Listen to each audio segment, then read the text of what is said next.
प्रदेश 5 को राजधानी दाङ बनाउने प्रस्तावको विरोधमा नेपाली कांग्रेसका सांसदहरूद्वारा प्रदेश सभा बैठकमै हंगामा। विरोधकै बीच बैठक जारी भएपछि तोडफोड। 22 वटा निगमका करार कर्मचारी कटौती गर्दा सांसददेखि नेतासम्मले धम्की दिएको पर्यटन मन्त्रीको खुलासा। भर्ती केन्द्र बनाउने तत्कालीन मन्त्रीहरूको नाम सार्वजनिक गर्न तयार रहेको प्रतिबद्धता। र कोरोनाले मुलुकको अर्थतन्त्र नै थला परेको बेला सरकारले कर्मचारीको तालिम र गोष्ठीमा ठूलो रकम खर्च गर्दै ₹1.25 अर्ब मात्र सिप विकासलाई। हामी छौं पल पल तपाईसँग,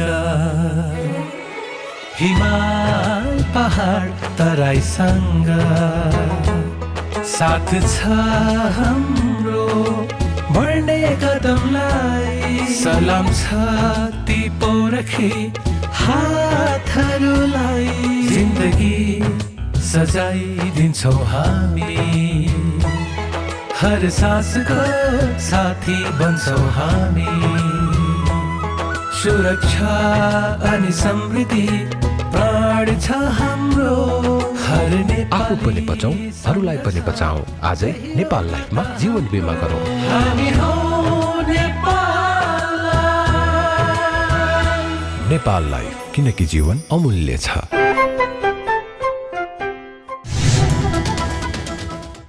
नमस्कार, कारोबार समाचारमा स्वागत छ। अब समाचार विस्तारमा। प्रदेश नम्बर 5 को राजधानी दाङ बनाउने प्रस्तावको विरोधमा प्रदेश सभा बैठकमा सोमबार नेपाली कांग्रेसका सांसदहरूले हंगामा गरेका छन्।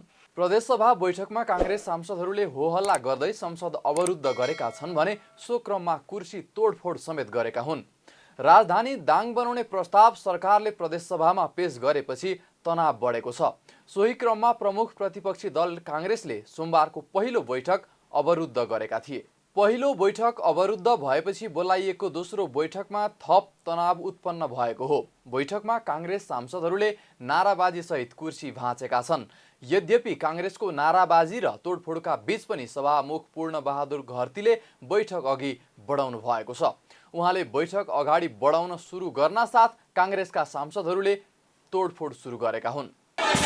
नेपालको संविधानको धारा 288 को उपधारा 2 बमोजिम प्रदेशको स्थायी राजधानी र नेपालको संविधानको धारा 295 को उपधारा 2 बमोजिम प्रदेशको नामाकरण गरियोस् भन्ने प्रस्तावमाथि प्रदेश नम्बर 5 को नामाङ्करण र स्थायी राजधानीको प्रस्ताव सम्बन्धी आन्तरिक कार्यविधि 2077 को दफा 4 को उपदफा 5 बमोजिम छलफल गरियोस् भन्ने प्रस्ताव सभा समक्ष पेश गर्दछु।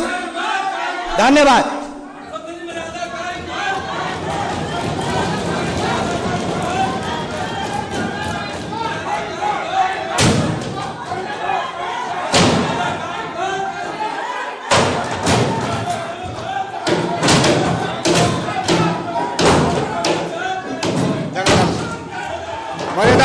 मर्यादा पालक साथीहरू,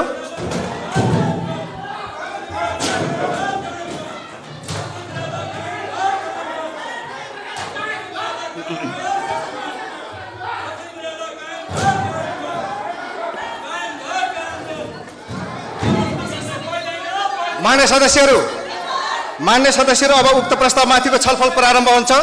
कांग्रेस सांसदहरूको होहल्ला बीच सुरु भएको बैठकमा सत्तारूढ नेकपाका सांसदहरू नै दुई धारमा देखिएका छन्। बैठकमा नेकपाका प्रदेश सभा सदस्य भोज प्रसाद श्रेष्ठले सरकारको प्रस्ताव ठीक नभएको र जनभावनाको कदर नभएको भन्दै विरोध गर्नुभयो। साथै उहाँले विशेष समितिले विकल्प सहित दिएको प्रतिवेदन सार्वजनिक गर्नुपर्ने माग समेत गर्नुभयो। सभामुख घरतीले दिएको 5 मिनट सकिएपछि उहाँको माइक काटिएपछि उहाँले त्यसको पनि विरोध गर्दै झण्डै 10 मिनट हात उठाएर विरोध जनाइरहनु भयो। जहाँसम्म राजनीतिको नामकरणको सवालमा प्रदेश सरकारले जुन एउटा सांस्कृतिक महत्त्वको हिसाबले गौतम बुद्धको जन्मस्थलीको आधारमा नामकरण गरेको छ, त्यसप्रति म हार्दिक सम्मान प्रकट गर्न चाहन्छु कि त्यसको सँगसँगै जुन केन्द्रको विषयमा यति ठुलो विवादका विपरीत जुन ढङ्गबाट राजनीति तोकियो त्यसमा लोकतान्त्रिक विधि अपनाइएको अवस्था देखिएन। यस अर्थमा पनि सबै नागरिकको अधिकार स्वामित्व हुने गरी राजधानी केन्द्र तोक्नुपर्ने आवश्यकतालाई पुनर्विचार गर्न म हार्दिक अनुरोध गर्न चाहन्छु। राजधानीको विषयमा विशेष समिति बनेको छ, प्राविधिक उपसमिति बनेको छ। दुवै समितिहरूको प्रतिवेदनमाथि छलफल गर्ने सवाल सभामुखज्यूले त्यो अवसर आज सबै सभासदहरूलाई दिनुपर्ने हुन्छ। त्यसको प्रतिलिपि सबैको हातमा दिनुपर्ने हुन्छ। कुन आधारमा, कुन ऐनको कुन बुँदाको समीक्षाको आधारमा, कुन निष्कर्षको आधारमा आज राजधानीको केन्द्र तोकिएको छ, त्यसबारेमा हामी स्पष्ट छैनौँ। बैठकमा नेकपाका अर्का सांसद विष्णु पन्थीले पनि प्रदेशको स्थायी राजधानी कपिलवस्तु उपयुक्त हुने भन्दै सरकारको प्रस्ताव सच्याउनु पर्ने माग गर्नुभयो। यस्तै राष्ट्रिय जनमोर्चाकी तारा जीसीले स्थायी राजधानीको विषयमा रूपन्देहीमा देखिएको विरोध टेलर मात्र भएको र संघीयताको देशभरको फिल्म देख्न बाँकी नै रहेको समेत बताउनुभयो। प्रदेश सरकारले प्रदेशको नामाकरण लुम्बिनी र स्थायी राजधानी भालुबाङ वरिपरिको देउखुरी उपत्यकाको प्रस्ताव प्रदेश सभामा पेश गरेपछि रूपन्देहीमा देखिएको असन्तोष संघीयताको टेलर हो। वास्तविक तस्बिर त अझै आउन बाँकी छ। सभामुख महोदय, बोट बोया बबुलका तो गुलाब कहाँ से होए, हिन्दी उखान झैँ नेपालको इतिहासमा संविधान निर्माणको सुरुवात 2004 सालदेखि रहेको भए पनि नेपाली जनताले कहिल्यै संघीयता चाहेका थिएनन्, आवाज पनि उठाएका थिएनन्। सभामुख महोदय, यहाँसम्म कि 2062-63 को जनआन्दोलनमा समेत यो आवाज उठेको थिएन। अन्तरिम संविधानमा चोर ढोकाबाट प्रदेशमा गराइएको थियो, प्रवेश गराइएको थियो। यो बहुसंख्यक नेपाली जनताको चाहनाले होइन, विदेशीको उद्देश्य पूरा गर्ने बिर्से बिस हो। नाराबाजीको बीच सांसदहरूले उठाएका प्रश्नको जवाफ दिँदै प्रदेश 5 का आन्तरिक मामिला तथा कानुन मन्त्री कुलप्रसाद केसीले प्रदेश राजधानी दाङ बनाउने प्रस्ताव ठिक भएको बताउनुभयो। साथै उहाँले काङ्ग्रेसले गरेको विरोधलाई कालो दिनको संज्ञा दिँदै यस्तो हरकतले बीपीले समेत गिज्याउने बताउनुभयो।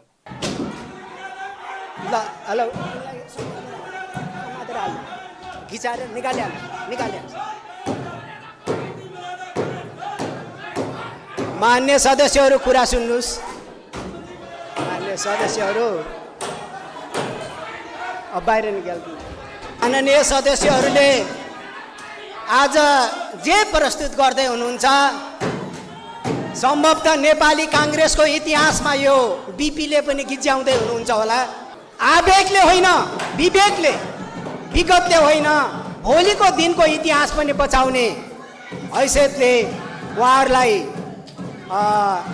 संयमतापूर्वक काम गर्न र यो इतिहासको मजाक नगर्नका निम्ति म प्रतिपक्ष दललाई अनुरोध पनि गर्न चाहन्छु र सबै माननीय सदस्यहरूले यो इतिहासको पक्षमा अभेद्य एकता, अभेद्य मतदानका निम्ति म प्रदेश सरकारको तर्फबाट अपिल गर्न चाहन्छु र म प्रस्ताव गर्न चाहन्छु र बिग्रिएर हाम्रा प्रदेश सभाका 13 जना माननीय सदस्यहरूले पेश गरेको म आज सार्वजनिक गर्छु र म सभामुखलाई बुझाउन चाहन्छु। संसदीय मर्यादाका निम्ति जसले प्रजातन्त्रको निम्ति आन्दोलन गरे भने आज प्रजातन्त्रको मजाक नगर्नुस्। इतिहासमा धेरै मान्छे धुलो पिठो हुनुको कारण यही हो। काङ्ग्रेसले सोमबार बिहान सरकारले ल्याएको प्रस्ताव केही दिनलाई रोकेर सबै पक्षसँग छलफलपछि मात्रै अगाडि बढाउन आग्रह गरेको थियो। तर सो प्रस्तावमा नेकपाले असहमति जनाएपछि काङ्ग्रेस रुष्ट बनेको हो। संस्कृति, पर्यटन तथा नागरिक उड्डयन मन्त्री योगेश भट्टराईले नेपाल वायु सेवा निगमका करारमा रहेका कर्मचारीहरू कटौती गर्दा सांसददेखि नेतासम्मले दैनिक टेलिफोन गरेर धम्की दिने गरेको खुलासा गर्नुभएको छ। संघीय संसद अन्तर्गतको विषयगत समितिलाई जानकारी गराउँदै मन्त्री भट्टराईले निगममा 20औं वर्षदेखि विभिन्न समयमा सोचफोचका आधारमा करारमा भर्ती भएका करिब 157 जना कर्मचारीको नवीकरण नगर्दा सांसददेखि नेतासम्मले दैनिक टेलिफोन गरेर धम्की दिने गरेको खुलासा गर्नुभएको हो। निगमले आर्थिक भार कम गर्न भन्दै गत असार मसान्तमा करार सकिएका प्रशासनतर्फका कर्मचारीको म्याद नथप्ने निर्णय गरेको थियो। करार नवीकरण नगरेपछि आफूलाई आउने दैनिक टेलिफोन कलको 20% भन्दा धेरै विभिन्न दलका सांसददेखि नेतासम्मको आउने गरेको मन्त्री भट्टराईले गुनासो गर्नुभयो। उहाँले कतिपय सांसदले त अभद्र व्यवहार गर्दै झगडा गर्न खोजेको समेत बताउनुभयो। यद्यपि उहाँले अभद्र व्यवहार गर्ने सांसदको नाम भने सार्वजनिक गर्नु भएन। तर मन्त्री भट्टराईले को मन्त्रीले कति कर्मचारी करारमा नियुक्त गरेर निगमलाई भर्ती केन्द्र बनाए उहाँहरूको नामावली आवश्यक परे सार्वजनिक गर्न तयार रहेको भने प्रतिबद्धता जनाउनु भएको छ। ठुलो संख्यामा हिजो कुनै न कुनै हिसाबले भर्ती गरिएको छ। को मन्त्रीहरूले गर्नुभयो त्यो लिस्ट दिनुहोस् भन्नुभयो कि मान्यज्यूले पऱ्यो भने त्यो म उपलब्ध गराउँछु। कुन मन्त्रीको पालामा कति मानिसहरू त्यहाँ चाहिँ करारको नाममा 20औं वर्ष पनि करारमा काम गरेका छन्।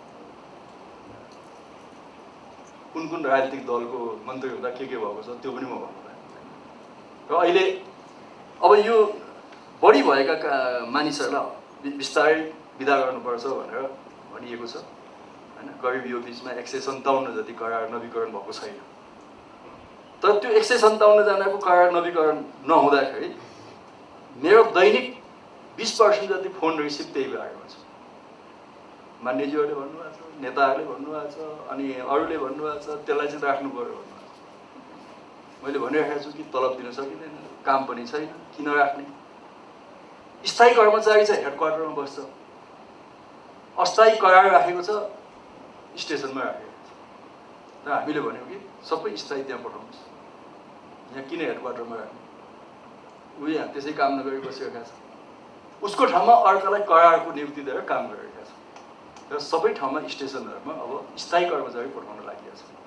त्यसो हुँदा कतिपय मान्यज्यू चाहिँ मेरो अफिसमा आएर एकदमै अभद्र ढङ्गले पनि झगडा गर्नुहुन्छ। मैले भने स्थायी त पठाउनु गयो नि त मान्यज्यू भन्दाखेरि तैँले चाहिँ खत्तम गरिस्, त्यो हाम्रो राजनीति नै डामाडोल बनाइदिस् भनेर झगडै गर्नुभयो। अभद्र शैलीमै झगडा। मैले माफी नै मागेँ। अब सक्दै सकिँदैन। यस्तै कारणले हो नेपाल एयरलाइन्स चाहिँ आइपुग्यो। त्यो पनि हामीले हेर्नु पर्यो, एनालाइसिस गर्नु। मन्त्री भट्टराईले नै गत वर्षको साउन 22 गते निगम सुरक्षा सम्बन्धी सुझाव दिन कार्यदल गठन गर्नुभएको थियो। उक्त कार्यदलले समेत करारमा रहेका कर्मचारी कटौती गर्न सुझाव दिएको थियो। यस्तै मन्त्री भट्टराईले राष्ट्रिय ध्वजावाहक विमानमा नेपाली पाइलट मात्रै राख्ने तयारी गरेको पनि जानकारी दिनुभएको छ। उहाँले विदेशी पाइलटहरूले तलब भत्ता धेरै लिने तर काम भने नेपाली पाइलट सरह गर्ने गरेको भन्दै अब विदेशी पाइलटको संख्या कटौती गर्ने बताउनुभयो। उहाँले बिस्तारै उनीहरूको तलब कटौती गर्ने र नेपाली पाइलटको सेवा सुविधा बढाउने गरी अध्ययन भइरहेको बताउनुभयो। उहाँले यो अवधिमा विदेशी पाइलटको तलब कटौतीबाट मात्रै करिब 70 लाख रुपैयाँ बचत भएको समेत बताउनुभयो। अहिले पछिल्लो दिनमा हामीले विदेशी पाइलटहरूको झन्डै 77% रिड्युस गरेका छौँ पारिसरले। यो चाहिँ 2020 को जुलाईमा 77% उसको रिड्युस गरेका छौँ। जुनमा हजुरको 57% रिड्युस गरेका छौँ हैन। 2020 को मेमा 65% रिड्युस भएको छ। यसरी उहाँहरूको चाहिँ पारिश्रमिक चाहिँ घटाइएको छ। अब पहिले चाहिँ 15 लाख 20 लाखसम्म पारिश्रमिक हुने र यहाँ बस्ने गर्ने खर्च हुँदा 25 लाख भन्दा बढी पनि विदेशी पाइलटहरूले बुझ्थे। अब अहिले एभरेजमा तपाईँको 5 लाख मात्रै बुझ्ने ठाउँमा आइपुगेको छ। एभरेजमा हैन, कुनैको त्योभन्दा अलिकति बढी होला, अलिकति घटी होला, यस्तै 5 लाख जति छ। तर यसबाट मात्रै हामीले यो बिचमा झन्डै 70 लाख जति बचत गरेका छौँ। विदेशी पाइलटहरूको भुक्तानीबाट बचत गरेका छौँ नेपाल एयरलाइन्समा। र नेपाली पाइलटहरूको पनि त्यो गरेका छौँ। र कतिपय विदेशी पाइलटहरूको करार चाहिँ नि हामीले नवीकरण गरेका छैनौँ, त्यो आवश्यक छैन भनेर नवीकरण गरेका छैनौँ। र कतिपय विदेशी पाइलटहरूलाई हामीले चाहिँ नि अनपेड फोर्स लिभमा राखेका छौँ, भनेको पैसा नदिने गरी बस्नुहोस् भनेका छौँ। त्यसरी पनि बसेका छौँ, किनभने उहाँहरूले पनि त अन्त जाँदा जब सेक्युर त छैन, गइहाल्दाखेरि कहाँ जाने भन्दा यहाँ नेपालमा बस्ने, भोलि अनुकूल हो नि यहीँ उडाउने भनेर कतिपय विदेशी पाइलटहरू त्यसरी पनि बस्नुभएको छ, अनपेड फोर्स लिभमा छ। यो चाहिँ पहिले नै उहाँहरूको करार गर्दा नै त्यति ट्रान्सपरेन्ट ढङ्गले भएको रहेनछ। त्यसैले बढीभन्दा बढी पैसा उहाँहरूले पाउनुभयो। तर यसलाई अहिले एउटा नियमन गर्नुको निम्ति हामीले मापदण्ड बनाउँदैछौँ हैन। अब नेपालीले पनि त्यत्तिकै क्वालिटीका साथ काम गरिरहेका छ, उसलाई किन कम दिने र विदेशीको नाममा किन बढिदिने? त्यस कारण यो अब यसलाई सकेसम्म समान बनाउनुपर्छ भनेर हामीले गरिरहेका छौँ। हाल विदेशी पाइलटहरूले नेपाल वायु सेवा निगमबाट प्रति व्यक्ति 15 लाखदेखि 20 लाख रुपैयाँसम्म पारिश्रमिक बुझ्दै आएका छन्। खाने बस्ने सहित करिब 25 लाख रुपैयाँ बराबर बुझ्दै आएका छन्। तर निगमका नेपाली पाइलटहरूले भने तलब र भत्ता बापत मासिक 1 लाखदेखि 2,50,000 रुपैयाँसम्म बुझ्दै आएका छन्। सरकारले चालु आर्थिक वर्षमा तालिम गोष्ठी शीर्षकमा मात्र करिब 5.25 अर्ब रुपैयाँ बजेट खर्च गर्ने भएको छ। कोरोना भाइरसको प्रकोपले मुलुकको अर्थतन्त्र नै थला परेको बेला संघीय सरकारले चालु आर्थिक वर्षमा विभिन्न मन्त्रालय र मातहतका निकाय तथा विभिन्न केन्द्रीय निकायको सिप विकास तथा जनचेतना तालिम तथा गोष्ठीमा मात्रै 5.25 अर्ब भन्दा बढी रुपैयाँ खर्च गर्ने भएको हो। महालेखा नियन्त्रकको कार्यालय अनुसार चालु आर्थिक वर्षमा कर्मचारीको तालिमको लागि 1 अर्ब 25 करोड रुपैयाँ र सिप विकास तथा जनचेतना तालिम तथा गोष्ठीको लागि 5 अर्ब 28 करोड रुपैयाँ विनियोजित भएको छ, जसमा विकास साझेदारले कर्मचारी तालिमको लागि 7 करोड 81 लाख र सिप विकास तथा जनचेतना तालिम तथा गोष्ठीको लागि 22 करोड 82 लाख रुपैयाँ सोझै भुक्तानी गर्नेछन्। गत आर्थिक वर्षको तुलनामा कर्मचारी तालिम शीर्षकमा 17 करोड रुपैयाँ कम बजेट विनियोजन भएको देखिन्छ। तर सिप विकास तथा जनचेतना तालिम तथा गोष्ठी शीर्षकमा भने 2 अर्ब 38 करोड रुपैयाँ बढी विनियोजन गरिएको छ, जसमा शिक्षा विज्ञान तथा प्रविधि मन्त्रालय र मातहतका निकायको लागि मात्रै 2 अर्ब 17 करोड 18 लाख र राष्ट्रिय पुनर्निर्माण प्राधिकरणका लागि 1 अर्ब 50 करोड 41 लाख रुपैयाँ विनियोजन भएको छ। कर्मचारी तालिम शीर्षकमा गत आर्थिक वर्षमा 1 अर्ब 42 करोड रुपैयाँ बजेट विनियोजन भएकोमा 70 करोड 21 लाख रुपैयाँ खर्च भएको थियो। यस्तै सिप विकास तथा जनचेतना तालिम तथा गोष्ठी शीर्षकमा 2 अर्ब 90 करोड रुपैयाँ विनियोजन भएकोमा 1 अर्ब 46 करोड रुपैयाँ खर्च भएको थियो। साताको दोस्रो दिन शेयर बजारमा सामान्य करेक्सन देखिएको छ। सोमबार शेयर बजार मापन गर्ने नेप्से परिसूचक 3.63 अङ्कले घटेर 1582.12 अङ्कमा रोकिएको हो। बजारमा सामान्य गिरावट आएको दिन 193 कम्पनीको 95,18,000 किता शेयर 2 अर्ब 57 करोड 86 लाख रुपैयाँमा किनबेच भएको छ। यस दिन कारोबारमा बैंकिङ समूहको परिसूचक 3.89, निर्जीवन बीमा समूहको परिसूचक 115.18, उत्पादन तथा प्रशोधन समूहको परिसूचक 53.33, लघु वित्त समूहको परिसूचक 10.81, जीवन बीमा समूहको परिसूचक 81.34 अङ्कले घटेको छ। तर विकास बैंक समूहको परिसूचक 24.49 र जलविद्युत समूहको परिसूचक 27.39 अङ्कले बढेको छ। यस दिन कारोबारमा कामना सेवा विकास बैंक र रैराङ हाइड्रो पावरको शेयर कारोबारमा सकारात्मक सर्किट लागेको छ। कारोबार समाचारमा अब सुन चाँदी र तरकारीको थोक मूल्य तथा विदेशी विनिमय दर सम्बन्धी जानकारी।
बिदा हुनु अघि अहिलेसम्मका प्रमुख समाचार फेरि एकपटक।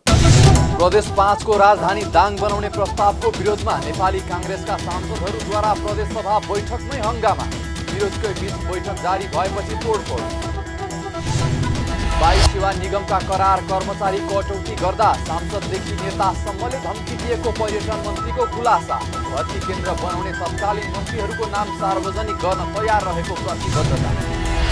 र कोरोनाले मुलुकको अर्थतन्त्र नै थला परेको बेला सरकारले कर्मचारीको तालिम र गोष्ठीमा ठुलो रकम खर्च गर्दै 1.25 अर्ब रुपैयाँ मात्र सिप विकासलाई।